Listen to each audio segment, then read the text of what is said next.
going on? What's going on? Thank you for tuning into Manversation, our virtual aspect. It's the third Tuesday of the month. Time is flying. I'm James Bush, your host. I am your Manversationist. And today's theme is self-love, self-acceptance, and self-improvement. And with a keen focus on the unique experiences and challenges faced by Black men. In order for me to unravel this topic, I have three esteemed guests. Dr. Dudley, step up to the front of the congregation, please, sir. How you doing, sir? How are you? I'm doing all right. Tell my esteemed audience about yourself. Well, uh, I'm right now involved in a number of things. It's Okay. Bible college, chaplaincy, with a new brand of chaplaincy, which is global. Yes. And I have a lot of spiritual family, lots of spiritual children, Okay. spiritual, but a lot of global connections. Yes. From the Caribbean originally, live in Canada.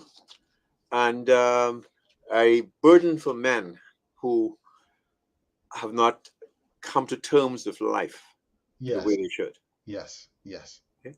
So I'm looking forward to our conversation tonight, or manversation tonight, I love it. I love it. with the hope that we can share the light and share and receive from others. Okay, but let's go. Let's we'll have a good chat tonight. Man, well, hold up, Dr. Dudley, because it looked like you're ready to jump in. But I gotta introduce my other two guests real quick though. Dr. Marie, you should step up to the congregation as well too. How you doing, ma'am? Uh-oh. You muted, Dr. Marie. It looked like your mic is muted. There I we am go. fine. Sorry. I'm fine. Thank you. That's all right. That's all right. That's all right. Tell us a little bit of Yes. yourself, Dr. Marie. Okay. I am Dr. Marie McDonald, as you know. And like Chaplain Dudley, I am the president of Global Chaplaincy Center here in the Bahamas. I'm also actively involved in several other organizations around the world. And as our name, Global Chaplaincy, we are global. We have chaplains in various parts of the world. And I'm also a former banker. I am now operating with my consultant business for persons interested in setting up their business. So there are a number of things that I'm actively engaged in, but I'm so happy to hear this topic that we are dealing with tonight about our men. So I'm all excited about it. Self-love, self-empowerment. It's a beautiful topic and it's a timely one too. Thank you, Dr. Marie. And lastly, my guest, Mr. Corey Grace. Mr. Grace, how you doing? I am doing super. I hope you are. Most definitely. Tell us a little bit about yourself, Mr. Graves. All right, my name is Corey Graves, and I hail from the city of Greensboro, North Carolina. I'm a former educator where I spent most of my teaching tenure teaching middle school special needs kids. Uh, from there, I turned certified life coach and I do consulting. I train other teachers on diversity and inclusion with other students, as well as I am an author of both children's books and adult books. And I'm excited about the topic as well. I think it's a one that is necessary and probably perhaps should have been had a long, long time ago. But here we are now, and we're going to make the best of it and see if we can change the mindsets of the people. Man, I'm with it. I'm with it. I'm with it. All right, let's jump into this. Dr. Dudley, step to the front. We about to jump into it now, sir.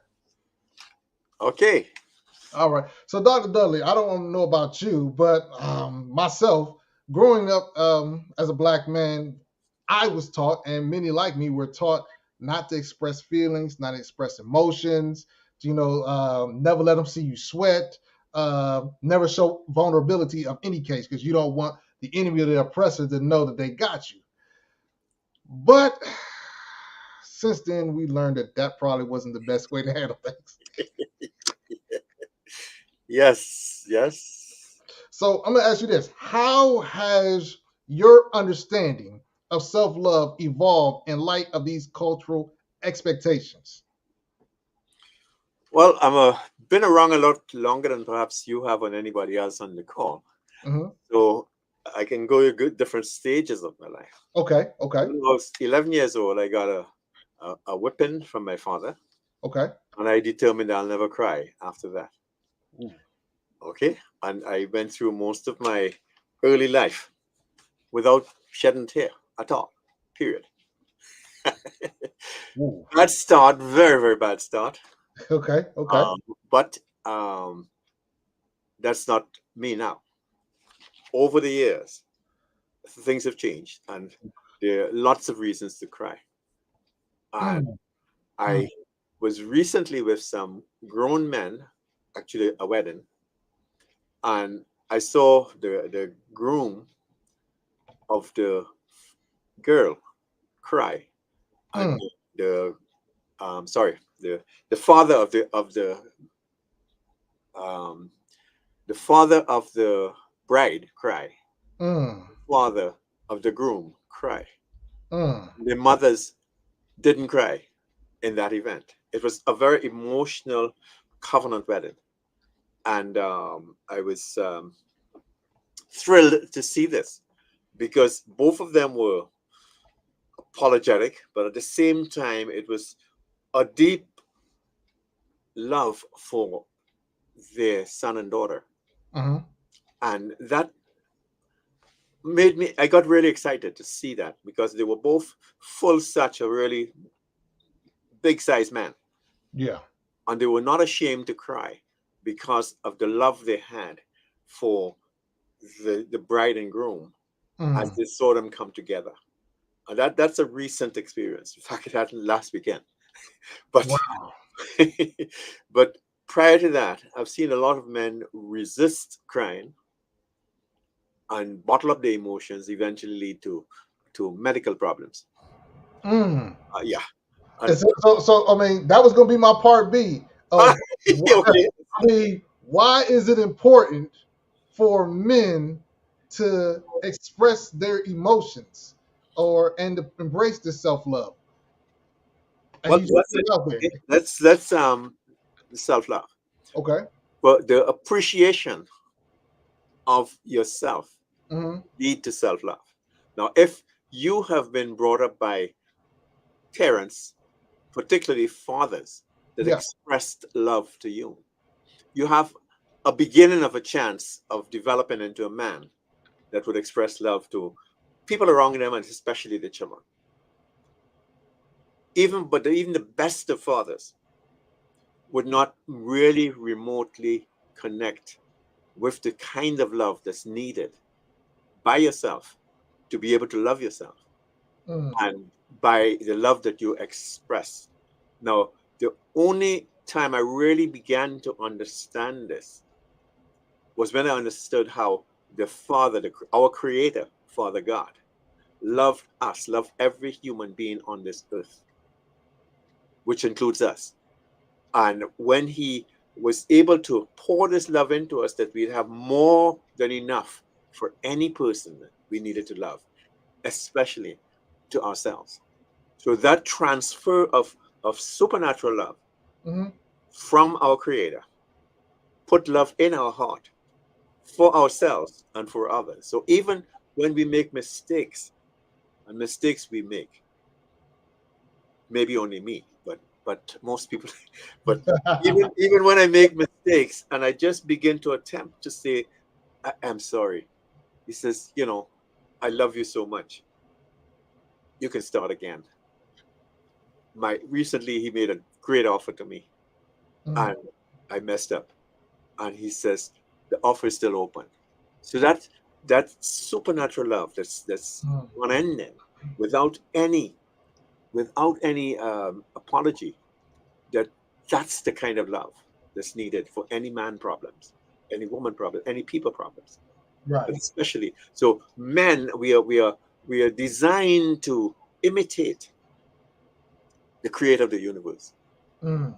Adam was designed to create, to not only connect with, but to imitate his creator, which is Mhm. our creator. And if we begin to learn how to do that, love comes easy. Um, Jesus cried, we can cry. But just crying is just an expression of a emotion which is part of our soul. But the broader basis, we can't help but cry for the state the world is in right now. But only that measure of love pouring through us makes us a channel of love and understanding and caring for all those who need to receive and give out love. Man, ladies and gentlemen, I'm gonna say what I got from this comment right here. When you are able to accept yourself more, when you're able to love on yourself, when you're able to express your emotions, a lot of that cortisol that is supposed to pump into the bloodstream ain't gonna pump because man, you're not as stressed out as much. You know, you're at peace. You know, you have a safe space to land, and I think that's a lot for men. Is that a lot of times we just think that it's only us, it's only within us, and there's no other individual that is bonded with us to help us in this crazy thing called life. But by being able to express ourselves, we find ourselves in a different space because your brother in arm got your back just like man your sister as well too. Which leads me to my next guest, Dr. Marie. Dr. Marie, you've watched a lot of these cultural norms and the impact of emotional suppression. Um, you've seen it. Now, I want to see if we can kind of tackle it from a female point of view. How can black men overcome these societal pressures to embrace self-acceptance? What are your Hmm. thoughts on To be able to, as a Black woman, that? Mhm. we see the impact that is happening in our society. And in order for our Black men to overcome what they have gotten in their lives from a very early age, perhaps, because, I've heard Dudley alluded to it, as young men growing up, they are told if he fall and maybe cut himself, you know, he cries to his dad. He said, Man up, stop being a wimp. Boys do not cry. So over a period of time, this is something that builds up in our young men, and they feel that, oh, this is how we are supposed to be.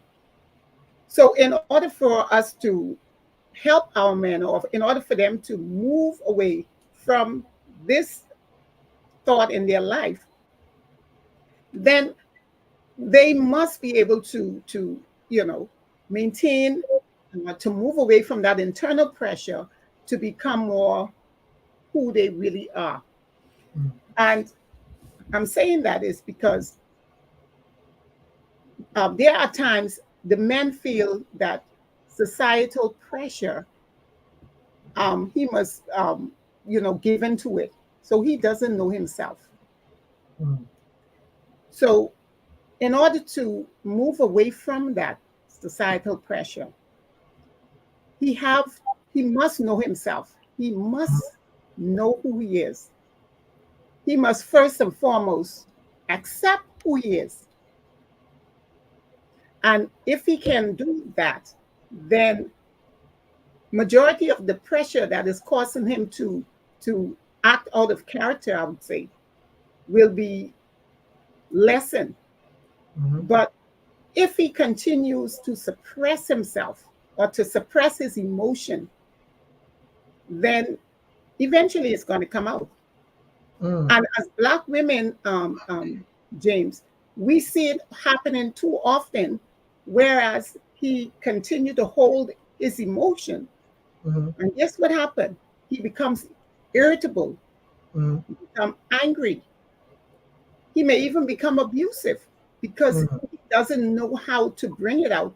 And it's now bottling up and ready to burst out. So In order for him to be able to be the person that he really is, he has to express his emotion, Mm. not suppress it. And then finding the right person to be able to talk to is key. Yeah. Because if you're talking to another man that has not been, um, or he's seeing life the way his father may have taught him, you cannot cry, you cannot be a wimp. You have to be strong, you have to be rough. And the only time you have to express yourself is when you get angry. Then they know that, oh, you are in charge. So he has to find someone that is able to relate to himself, to love himself, to know himself.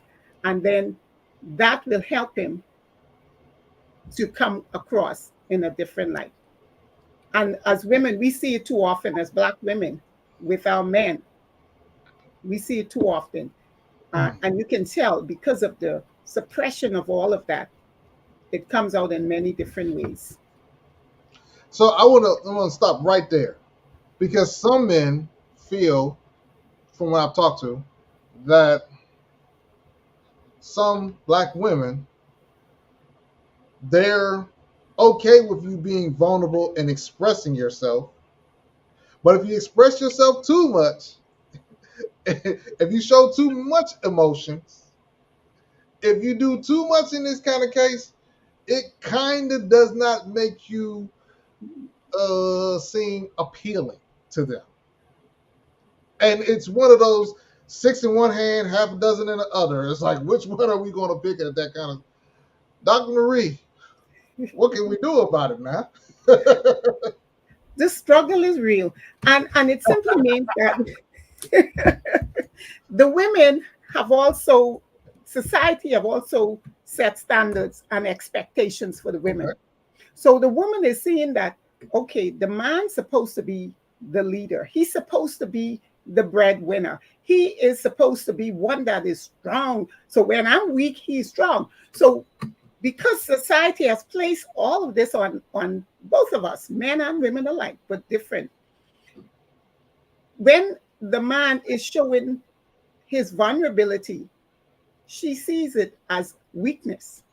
Mm-hmm. But for me, I see it as a strong man.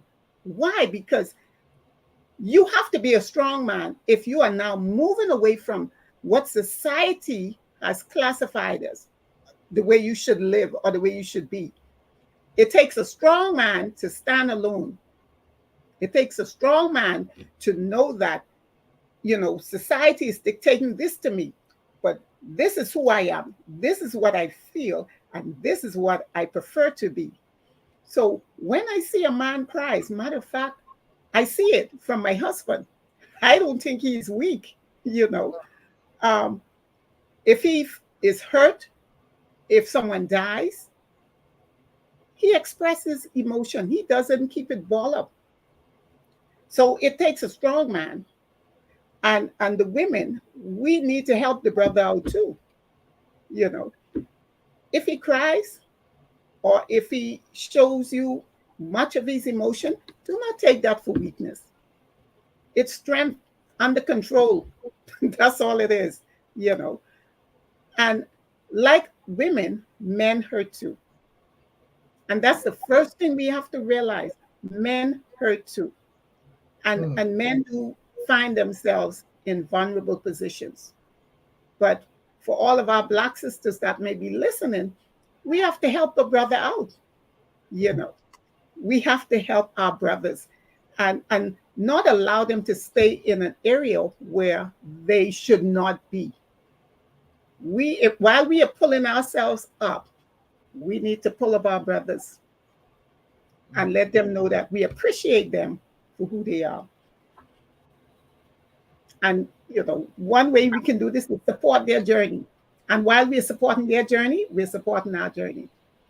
You already read my mind because I was going to ask you. I said, now, Dr. McDonald, I was like, how can sisters help pull brothers up? We like tangible, man, examples, practical examples. Because in there, with us as folk, you know, Black folk don't like when you just give them, man, that little umbrella kind of thing. They're like, no, no, no. How can this specifically help me? So you said, man, pulling those brothers up, being there. I mean, and I think that's something that's necessary, especially in this day and age. Yes, it certainly is, James. It certainly Definitely, is. definitely. Yeah. Thank you, Dr. McDonald. Mr. Graves, Mr. Graves, front and center, brother. I've been waiting for you. All right, let's get it. Let's get it. All right, all right. So, I mean, I got to come to you, Mr. Graves, with self improvement. Let's do that. Okay. So, self improvement often involves setting and achieving personal goals while maintaining a sense of self worth. And I guess for black men, navigating societal expectations, what advice do you have for balancing self improvement with honoring their emotional need? Hmm, okay. I guess there are two words that I keep hearing in your question and in the response from the other panelists, and that is about self-improvement and self-acceptance. And self-improvement is defined as improving one's knowledge, one's character, or one's status by one's own effort. Mm-hmm. Self acceptance is accepting your own um, attributes without any reservation, attributes such as your strengths and weaknesses, your pros and cons, your negatives and positives. It's really just looking at yourself and being okay with who you are. I think society has preconditioned us, particularly black men, into believing that anything that we want to be, to do, or to have has to come by the hand of somebody else. And I don't know how I don't know how to believe that anymore. As I have grown, I feel like that nothing should come to us. It comes through us, meaning that it has to happen in us first. Mm-hmm. So the growth, the maturity, the development, the evolution, it has to start at the root, and it's in us. What's in us is the root of everything that happens. It has been scientifically proven and metaphysically proven that our outside is a mirrored reflection of what goes on the inside of us. True. So I And believe that. Yeah. yeah, as a result, I think that we tend to look at it from the opposite perspective. We want to blame everything and everybody about what's out here, and we've yet to realize that what's outside of us is merely a mirror of what's on the inside. So I think for black men to evolve, I think they've got to realize who they are. They got to realize that power. They got to realize that worth that's on the inside of us. That's something that the world didn't give, and the world shouldn't be able to take away. I think that as black men, we have to define ourselves, and the moment that we define ourselves, we take the power from anything or anybody uh, to define us as who we are. When we talk about being vulnerable, once you define who you are, you don't need nobody's validation. You don't need anybody else's affirmation or confirmation to let you know who you are. Dr. McDonald, I think, made a very, very good point when she was speaking of vulnerability, and we've got to be vulnerable. But if you cannot be vulnerable to yourself, you can't be vulnerable to anybody else. If True. you can't love yourself, you can't love, a lot of times as black men, we get together and, there's an old saying that says birds of a feather flock All together. together. Right. Dr. McDonald said, you got to be careful who you be around, because if you're getting around folk that think like you and act like you and want to do the same, you don't grow, you don't evolve. So when you are around folk, you've got to trust yourself. You've got to trust your own vulnerability, and you got to be vulnerable with yourself. I think that once you start defining yourself and once you start accepting yourself and improving yourself first, then inadvertently your self worth increases. It just happens automatically, magically. And as your self-worth increase, you start watching what you listen to, and you watch and be careful about the people that are around you. Because when your self-worth increase, one thing is for certain is you realize who can and cannot afford you. Once your self-worth increase, I think about like the Tiffany store. Everybody loves that little mint green, blue, whatever box you want to call it. Okay. Tiffany is open to everybody. The store opens every day. It has its set hours. Anybody can walk in, but only certain people can afford to shop there. And I think that when we figure out our value and figure out our worth, though we may be around a lot of people, we know that everybody can't afford to shop where we are. And I think that So go ahead. I'm sorry. I mean, before you go any further, Hmm. and I like what we are saying. My audience probably wants to know basically Hmm. how do we determine value? How do we discover it? How do we find it? Is it something that we read in a book? Is it something that is a lived experience? Is it something that our parents give us? How do we find out our true worth? Well, I think that goes back to the topic of conversation tonight, and that is self-worth and self-acceptance. Okay. It's not something that can be given. I think it's something that is discovered. Okay. Nobody can give it. Like I said, if somebody gives it to you, they also have the power to take it away from you. And that's with I parents. like that. The doctor, I can't think of the other panelist's name, but he made it a point to talk about how his father told him, "You don't cry." So if we give somebody that power to determine our value, give somebody the power to determine our worth, then if we give them that, then they also get the power to take it away from us when we want to. And it can be a teacher, a preacher, a friend, a sibling, or whatever. They have that power. I don't think it's something that should be given. I think it's something that uh, is to be discovered. In the Bible, Mm. Paul says to, I think, the Philippian church, I believe it is, don't quote me on that, but he talks about this treasure that's in earthen vessels. And we Mhm. all come here with a treasure. Right. Most of us die never discovering the treasure.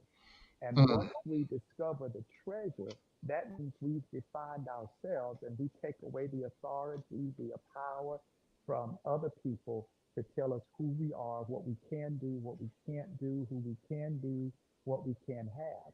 And we start by evolving and growing and maturing. I think creation should start on the inside and work its way on the outside. And I think we have been deceived by societal expectations and societal norms to tell us that everything has to happen on the outside first and then come in. And Mm. that's not the principle that we were sent here to live by. It's here, and then we express it on the outside. And I think as Black men, when we start tapping into our value or discovering our value and our worth and all of that with our talents and our gifts and our ability to create, then we don't need validation from everybody else around Mm. us. But we have to discover that within us first. So, Mr. Graves, I'm gonna push you a little bit on this one. I'm gonna push you on this one. We know that the brain doesn't fully form, especially the prefrontal regions of the brain doesn't fully form to maybe 25, 26 years old. Hmm. With that being said, and what you just admitted about learning your value and things along those lines, Hmm. an 18-year-old kid or early 20-year-old kid or something like that, they're going to have a little bit of a challenge of discovering those moments. Are they not? Or would you say? Um, I think we all have challenges. Mm-hmm. There's a saying, a Tibetan saying that says, "If you give me a boy, I'll show you the man." And it is scientifically proven that from birth to 7 years old, everything that we will ever learn, know, or whatever has already been put in us by Mm. our parents, by our pastors, by our priests, by our siblings. All of this external stimuli is Mm-hmm. what shapes us into the man or woman that we are supposed to become. It is already in us from birth to 7 years old. So I Mm-hmm. have a 9-year-old grandson. So about I guess when he was about 4 or 5, when I thought he could remember, I started him with this saying, this mantra, if you will. Every day I have him say on the way to school, I am strong, I am focused, I am confident. I have all the Affirmations. wisdom. Yes, affirmation. I have all the wisdom and knowledge that I need to do my best every day. I'm healthy, I'm wealthy, and wise. Only good comes to me. So that's his daily mantra. And because I know I put that in him prior to 7 years old, he may not understand all that he's saying right now, but as he gets I got you. older, he will definitely be able to connect the dots and to know exactly what that affirmation or that mantra means. You know, it's crazy because even now I can say, "What do you say every day?" And he immediately rattles it off. What do you say every day? He immediately rattles it off. And I think that going back to some of what the others have spoken is about how we have grown up being told what we can't do. You're not supposed to cry. You're not Mm-hmm. supposed to act this way. You even yourself said so, being vulnerable or showing emotion shows a sign of weakness to so many people. And again, I think when you define yourself, how other people see you it loses its efficacy because when you Mm. know who you are, when you know who you are, it doesn't matter what other people think about you. And here's something else that I've learned, and I had to embrace it wholeheartedly for myself. People see you the way you see you. So when Hmm. you start seeing yourself as vulnerable or start seeing yourself as weak, that's how other people see you. But when you see, like Dr. McDonald said, you know, I don't see my husband when he cries as being weak. I see that as strength because that's how he sees himself. Crying isn't a sign of weakness to him. It's a sign of strength because I'm not ashamed of shedding a tear. And I think that that's how society has preconditioned our black men into thinking that when you shed a tear, that's a sign of weakness. Do you know how strong you have to be to cry in public? Do you know how confident in who you are you have to be to say, I'm sorry in public? Like, these are signs of strength, but we have been taught and have been preconditioned into believing that they are signs of weakness. Now it's up to us to determine which side of the fence we're going to fall on. Are you going to see it as a sign of weakness and keep it suppressed and be ashamed of it? Or are you going to see it as a sign of strength and still say, hey, I'll be the first. Give me a box of tissue. I'll go ahead and cry. I'll cry for everybody because that don't define me. I know who I am. And I think that that's the problem. That's when Dr. McDonald said the struggle is real. I think that's the struggle is we have allowed too many people to identify who we are as opposed to us defining who we are and making people rise up to that expectation as opposed to the expectation of society. Man, man, that was. I definitely like that, Mr. Graves. People see you how you see you. I definitely something I wanted to write down and take that. Appreciate your comments, sir. Appreciate your comments. My pleasure. Dr. Dudley, come on back up here. I got to pick on you some more. So, Dr. Dudley, historical and societal expectations have shaped how black men perceive and express emotions, just like Mr. Graves said. How have these expectations impacted their approach to self care, self love? And my part B, what strategies can they use to navigate these challenges? That is, black men. Well, I first of all thank you for allowing me to be here tonight. And Corey has just given us such a fountain of wisdom, such a Oh, he did. gush of wisdom Yeah, he in did. so many different areas. But to your point, what do we do as individuals? Mm-hmm. And Taken from his book, one of the things that I consider extremely important is to recognize that we are ourselves precious treasure. Mm-hmm.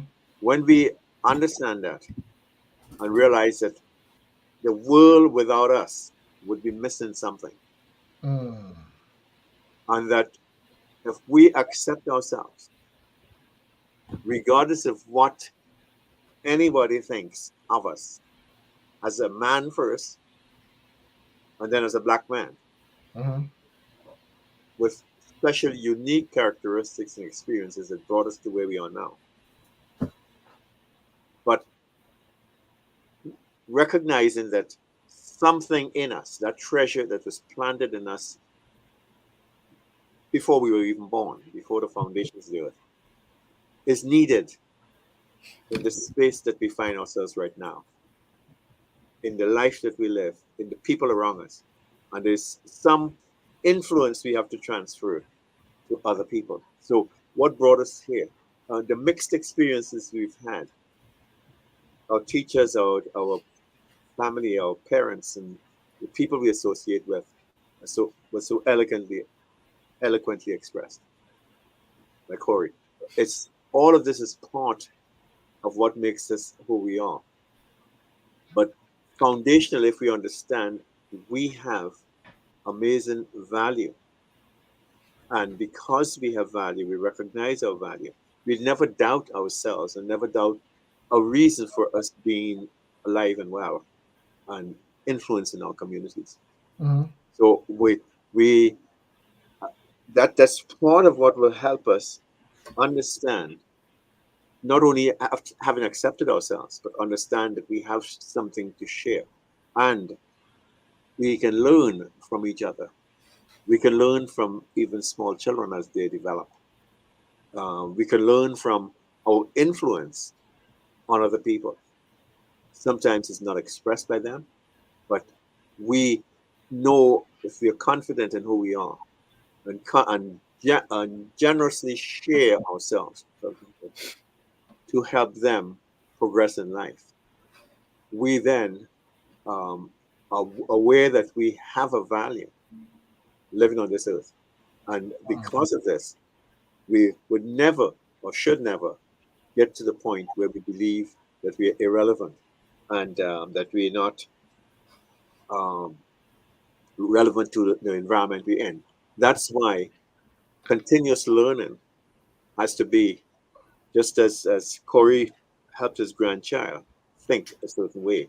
We should be helping ourselves think and constantly improve, regardless of what environment we're in, our self improvement in various aspects of our lives. If if it was a problem for me to cry as a child, I have to examine that and see, am I expressing my emotions to my wife, or am I expressing my emotions to my children or grandchildren or any other or people around me in a way that's meaningful. If I find that I don't have enough knowledge to keep up with the fast moving society, fast moving pace, and so many different things, I have to find out what my space is, what my treasure is to bring to this and probably um, confused environment that we now live in. And once I discover that, I'll always feel relevant to the end of my days. But so continuous improvement Mm-hmm. is absolutely necessary for me. I have to, I will not be excellent at everything, but I will have an understanding and glean from other people to continuously improve my life as I go on. Man, Jason, I want you to do me, and ladies and gentlemen, Jason, he's my producer. Yeah, you put Corey, and I want to ask this to the group right here. This is off script or anything like that. We talked about value, value, value. That's something that we've been talking about this evening. So, one of the tropes that many men hear is about sowing their royal oats. Now, can a man have true value if they continue to sow their royal oats plentifully within our society, or does that diminish their value? Because I hear that so much. It's that a man doesn't know if he's spreading himself, he's not loving himself if he's doing this, if he's with her, if he's with her, if he's with her. But does that diminish a man's value if they are responding or acting in that kind of way? Who wants to jump in on that one? Uh, I'm assuming you're talking about sexually. Yes, sir. Yeah, right. We're on the same page.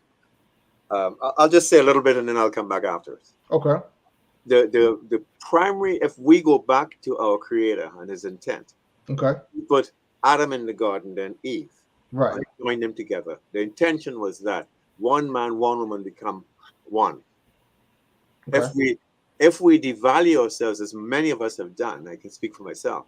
Uh-huh. Even in our early days, sowing our oats or doing whatever it is, and we attach ourselves to a whole bunch of people, and then we don't know ourselves eventually. Mm. That precious one person that we should have united with from the time we knew that that was the person gives us the potential of a very fruitful life, even the ups and downs throughout the whole period of that life with that person. The more we mix, the more I think I'm pretty sure in our soul and our spirit, uniting with all the different pieces. A piece of us is shared around the that world that we've created, and Mm. every time it's a misadventure, we lose part of ourselves. So we can recover, I love but it. it recovers by going back to the first base and doing what we should have done in the first place. Find that person and um, totally commit 100% to them and no one else in that space. Thank you, Dr. Dudley. Dr. Marie, Mr. Corey, y'all want to jump in on that one? Uh, the only thing that I can say about that, and I believe wholeheartedly, is the fact that whenever there is a man that's sowing his wild oats, I think he is in search of something. I feel like that he hasn't discovered his value or his Mm. worth, uh, and he's in search of something. And the reason why it is often displaced from this one then to this one to this one to this one to this one is because he failed to realize that what he's actually searching for isn't out there, it's in here. And Huh. until he looks within, then he's going to keep searching and keep searching and Huh. keep searching and never finding. That is like I think scripture says, ever learning but never able to come to the knowledge of the truth. We often just keep planting seeds and planting seeds and planting seeds, and we don't know. I heard a quote about 3 or 4 weeks ago that says, "Know what you want to harvest before you plant the seed." And so we Mm. plant seeds to men all over the city, all over the county, or whatever, and they don't realize what they're harvesting because when the harvest comes, they still have that emptiness, they still have that void, they still have that hollow feeling. And so then they go look for it somewhere else. And until they realize that the thing that they're looking for is on the inside, then they're going to keep sowing their wild oats. That's just my opinion. Man, I like that. I like that, Mr. Graves. Dr. Marie. Wow, I love what Dr. Gray just Graves just said. Uh-huh. The man, and I also look at the why. And what we are discussing here, even the suppression, emotional suppression, is one of those things that can cause men, because you're searching, there's that emotion you have bottled up within. So trying to bring relief, you're looking outside, but you have to deal with what's going on the inside. And that is the reason you find that they are out there sowing royal oats everywhere they go. But then at the end of the day, there is no satisfaction because it's a continuous repeat. They're trying to achieve.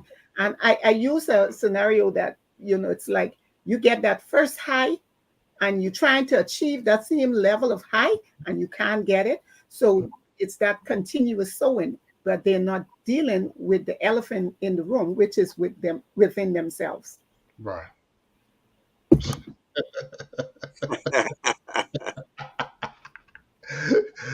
Man, Dr. Dudley, man, me and you here on that one. But I can go another hour on that one, but I gotta move. I gotta move. I gotta move. All right, but Dr. Marie, I got my question for you again. So I'm looking for self-improvement strategies for Black men as they age or as their circumstances change. Um, Focusing on overcoming beliefs about emotional impression. Uh, how do we? What are some strategies? What are some tips, Dr. Marie? What can we do? First of all, or first and foremost, um, in order to move forward Uh-huh. and to help themselves, he must first unlearn some things. We have learned a lot of things that are not necessary of, or I've been told a lot of things that are negative. Uh-huh. So the first thing is to unlearn some things. Uh-huh. Then I would say he must know who he is. I find sometimes that men doubt themselves. Know who he is Uh-huh. and accept who he is, or are not who he has, become as of result of what he has gone through in life, but know who he is and accept himself, his true identity. He must know his purpose. What is he supposed to be solving? What problem is there for him to solve? Are you solving the problem? And doing it alone sometimes is not easy. I would advise he must seek support from other men that have been successful in getting through the hurdle. He must be comfortable being alone and making decisions. Now, when I say comfortable being alone, it's good to have friends. It's good to be surrounded by other persons. Uh-huh. But something that I noticed, maybe not in the United States, it's probably only right here. At any given time of the morning, you can go in certain areas and you find a group of men gathered, right? And it's like they do not love to be alone. They're afraid to be alone, or maybe don't. I don't know what it is. So he must be comfortable being alone. Uh-huh. When he make any decision, he must stand by those decisions. Be sure about what he's doing, Uh-huh. and then he must trust his judgment.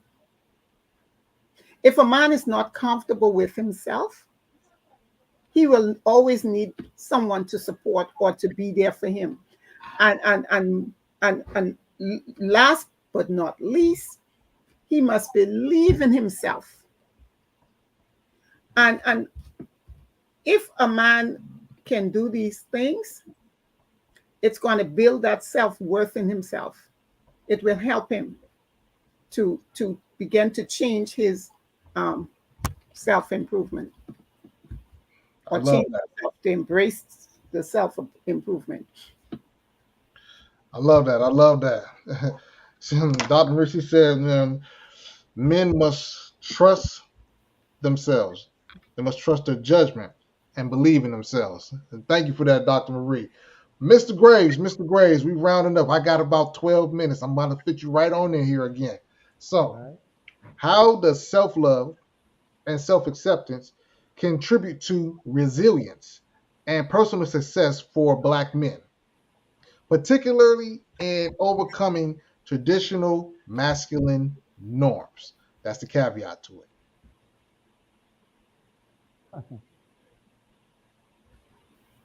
um, I think that one of the going back to what was said earlier, and Dr. McDonald just touched on it again, is believing in yourself. And I think one of our biggest problems is that we often need validation. We need affirmation, and Hmm. we don't trust ourselves enough um, to move forward and to do what we need to do. That self-love is pivotal, and I don't think that we can move forward until we start dealing within. Creation starts from within, and when you're dealing with that masculine norm or that I can't think of the last word that you used. What was the last word that you used with masculine? Traditional masculine norms. Traditional masculine. And I think that that is the problem is that first word, traditional. Hmm. And I think that we need to learn how to break out of some of our traditions because those traditions, just because it worked for then, don't work for now. There's a book that I read years and years and years ago. It was called The Four Agreements. Okay, And yeah. the lady, one of the stories within the story was about a lady who was cooking Christmas dinner. She had the Christmas ham, and there was a chunk of that ham that she would cut off and just throw away. And so her daughter asked, "Why, mommy, are you throwing this away?" And she was like, "Well, my mommy did it, and my mommy did it, and her mother did it." And I think that that's what happens with us is that we pass down traditions of masculinity that no longer work in our society today.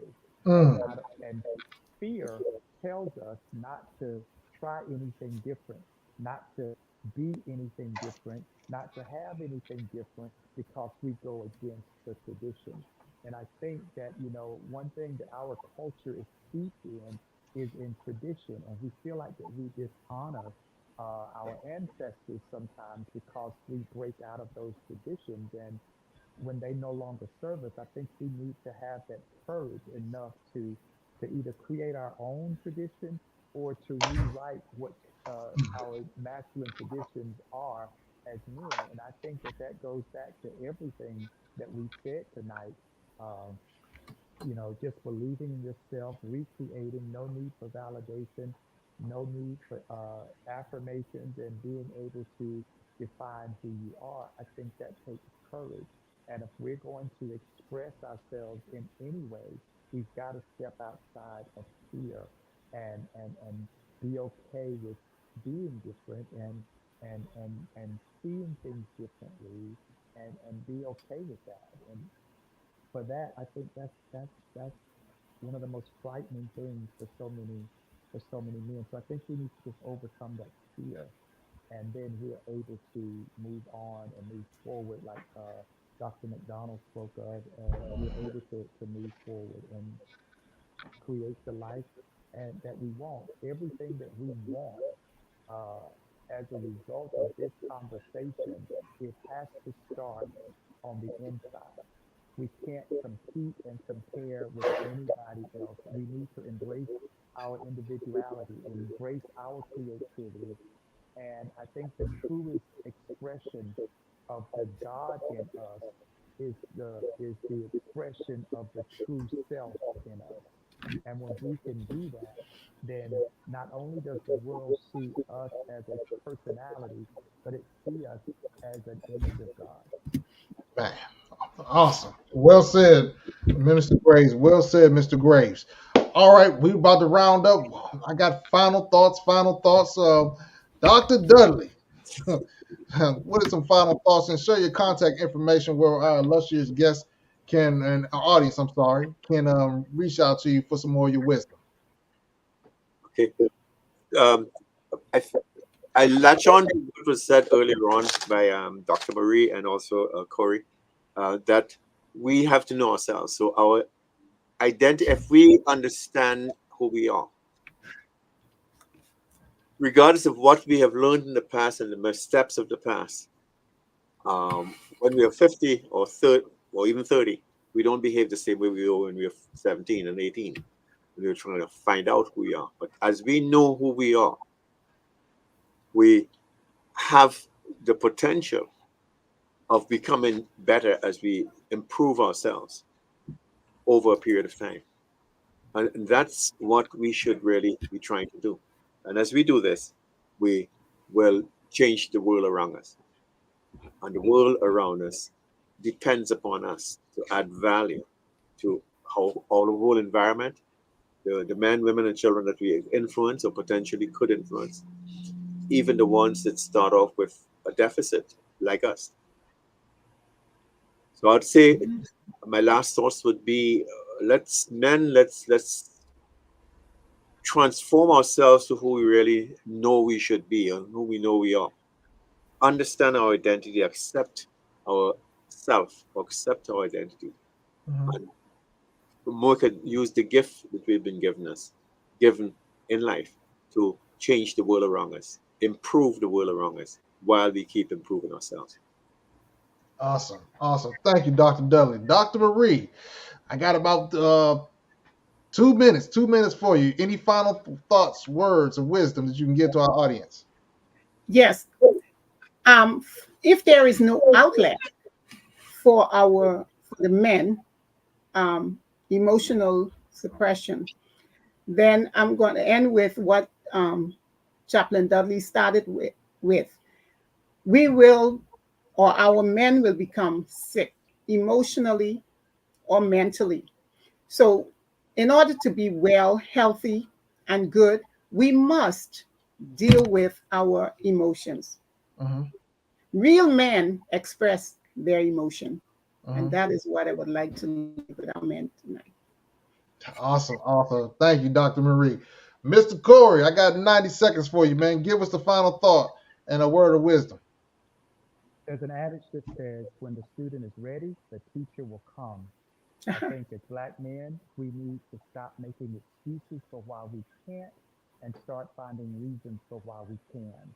Awesome. I think there's always a reason to accomplish, achieve, acquire, all of that. And when you're ready to grow, God, source, or whatever you want to call him, will always send you what you need when you need it. Awesome. Awesomeness. Awesomeness, man. So before we get on out of here, I thank you, my illustrious guests. Before we get out of here, I got some comments. We have a Glamour to Glow Beauty. She says, how can we as women help support men in these areas? Any of my guests, how can women help support men in these areas? 2 words or 3 words? I mean, Dr. Marie, you touched on it a little bit earlier. What thoughts come to mind quickly? How can we help? By Yes. supporting them in, as women, we can tell when a man is trying. And if he's trying to improve himself, we don't have to be harsh on him. So let's not be judgmental, but let's help the brother. Um, you know, there are so many ways we can do to help them. If you see he's trying, help give him that little push, and it will make a difference. As opposed to making fun of him, judging him, let's just pause and help him out. Man, that priceless, priceless. A Belinda Gale Management, she said Dr. Corey hit it on the head. It's hard to create new or cultivate change when tradition has not been let go of. And I missed one earlier. That's very dope. She says Kelly says there is more help for women and children than men. We have a fatherless issue in the world. Mhm. And Patchley, I'm sorry, I'm butchering the name. Patchley Forbes says black men need Actually, to guard. Patchley Forbes, he says black men need to guard their family. That is finding value and true worth. And we have one final comment from Belinda Gale says we as women have to meet them where they are. That's what they teach us in counseling. It's that meet your clients where they are at. Once again, ladies and gentlemen, thank you guys for tuning in for Manversations. I'll leave with this. There's a quote from the one of the greatest guys to play the game of basketball, Michael Jordan. He says, I've missed more than 9,000 shots in my career. I've lost almost 300 games. 26 times I've been trusted to take the game-winning shot and missed. I failed over and over and over again in my life, and that is why I succeed. In order to find true value, sometimes we're going to fail, sometimes we're going to miss the mark. But at that point in time, that's where we find our true value, our true worth, and that's when we begin to soar. Take it easy. God bless you guys this evening.